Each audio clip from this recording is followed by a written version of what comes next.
We are at the Rainbow Falls, a gorgeous area. I think we stopped by last time. It's an 80-foot waterfall and really gorgeous, and it's very accessible, so really easy to get to. It doesn't require a long hike. I believe the path is even paved, and I can see the falls just over there, so let's go check it out. Once again, railing and everything, because in America they make a special effort to enable people.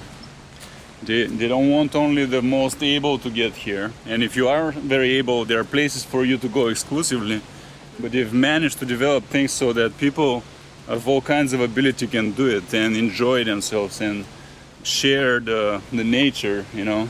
But here's the ascent. In fact, if you look at this too, you can see that there's one railing that's kind of old. Yeah. And instead of fixing that, they just put in another railing, which is kind of funny. But yeah. hey, that means that they're, taking care of it. So. Here it is.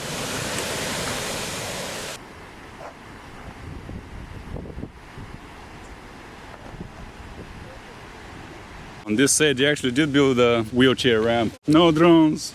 So yes, wheelchairs. Ooh. And this is actually the view. Wow. In the jungle, on a volcanic island in the middle of the Pacific. This is what we do it for. All the driving and the flying and the getting up early and suffering through the heat and getting eaten by mosquitoes and all the rest of it. This reminds me of Palouse Falls, where we just went, and there were signs everywhere of how many people have died this year. People still are walking right over them. Yeah, so watch it. Hey. Great video though. Might go viral, but a bit morbid. Here, near Bard. But there is a very cool view right here with the frame. Yeah, for this I'm gonna have to take out my Fujifilm and do this correctly.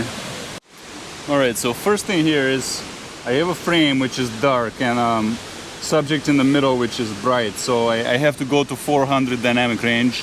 Also I'm shooting Velvia because I want the greens to pop. Right now it's cloudy. And the last thing is I have the X-H1. So after I was done with video, now I'm switching to still, and thanks to the X-H1 I have the ability to slow down my shutter a lot. So what I can do is go to very low shutter speed and make the waterfall look smooth while it's still handheld. But I need for that a filter, which I do happen to have. This is why I travel with variable ND filters. And normally I use these for video, but right now it actually is required for this photo. Let's see what we get. Now I can get a 1 second shutter even. And this also lets me go to ISO 800 and yet dim the shutter a lot so that I can get the max dynamic range, the correct exposure. I can probably go lower. The issue with going lower is I miss the sweet spot of my lens. So I'm trying to stay at f11 and keep dimming, but I'm already maximum dim at 800. So this is pretty much what I'll get. Let's see here. So X-H1 with IBIS, and here we go. Silky smooth waterfall. Handheld. The only thing he didn't do, which you should do for landscape photography, is shoot in RAW. I am shooting RAW. Oh, you are shooting in RAW. Good. Okay, because normally he doesn't. But you know what? Yes, yeah, yes. especially when you're in nature like this, when you have that dynamic range, you got to shoot in RAW just because you can recover those highlights a lot better and edit your image in Photoshop.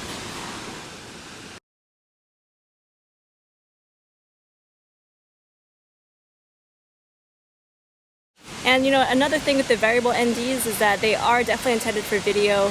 I have tried to do still photography with it. I think it's hit or miss because a lot of times you can't always lock that ND into place, which we're not being sponsored or anything, but I think that is a benefit of the Polar Pro filters by Peter McKinnon, is that you can actually lock those NDs into place. And so I haven't got one yet, but I am actually thinking about it because that is a big strength about an ND filter like that, because otherwise you can't really tell what ND it's at. You have to just kind of eyeball it. And sometimes you can have that effect that you get polarizers where that ND isn't quite tilted the way you want it to be, so you can get some really weird vignetting and colors. And so if you're doing photography, you really should invest in a proper ND, which is not a variable ND, but then that just means carrying a lot of extra stuff with you. But when you're in a pinch, a variable ND like this will also work. Nice. Yeah, and the other thing too is that, yeah, if you have a camera without this IBIS, you can try to hand hold it, but you really, again, should have a tripod. That's what people normally have to do. But yeah, with the IBIS on the X-H1, we are pushing our limits, and we'll have to take a look at it on the computer, but right now it looks really good. You know what I am doing as well as all the things that I mentioned? First thing is I'm holding my breath. As I'm shooting, I hold my breath completely during the exposure. And second is I have this turnstile bag by Think Tank, right? So it's resting on my shoulders and I'm resting my elbows on it, and then I'm cupping the lens. So there's no motion whatsoever in me as I'm holding for about a second. Yeah, that's a good thing about, like, you need like to support your arms when you shoot handheld like this. Another thing that people do is you can also use your neck strap, and you can actually get some tension with that neck strap and hold it out a bit. But obviously that can start to hurt your neck after a while. But right now, yeah, that looks pretty solid. Just propping your elbows up. With the framing, Nice. I have dynamic range that covers both the sky and the trees and the green. Yeah. And this is full zoom right here. Full zoom on a handheld shot. All right, now let's say you don't have a variable ND filter or an ND filter at all. You can still attempt to get a shot sort of like that if you just max so you want your ISO to be as low as possible. In this case, it's ISO 160. And then you're just gonna bump your f-stop to be as big as it possibly can get. So right now I'm at like f22, and that gets my shutter speed down to 2.5. And so again, no IBIS, so this probably is not gonna work out as well as the X-H1, but let's compare the shots and let's just see what it looks like.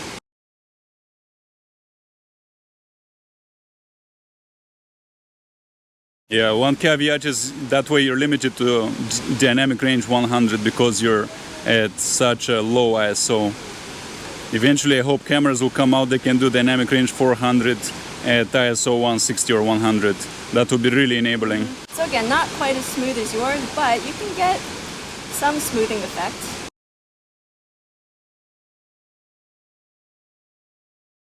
So you can get a similar effect, but obviously, yeah, you should carry your ND filters to get the best possible effect of waterfalls. Whenever you do things like that, as we're doing now, some camera professor is gonna come, oh my god, this is horrible, you have to have a tripod, you have to spend 6 hours here, you have to be a pack mule. No, you don't, because we're hitting something like 12 subjects today. We are not the type that stays and takes their time to take the perfect shot. We actually go for a day of adventure and shooting as we go. That's our style.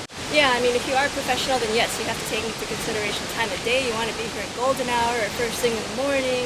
You want to have all the proper gear, but even if you don't, you can pull off some really amazing shots. Yeah, nowadays the technology is so good, and if you have a little bit of skill, even with a portable setup like ours, you can get great shots, and many. Let's see what my phone can do. Your phone will do well. I love the frame right there, right there. Right?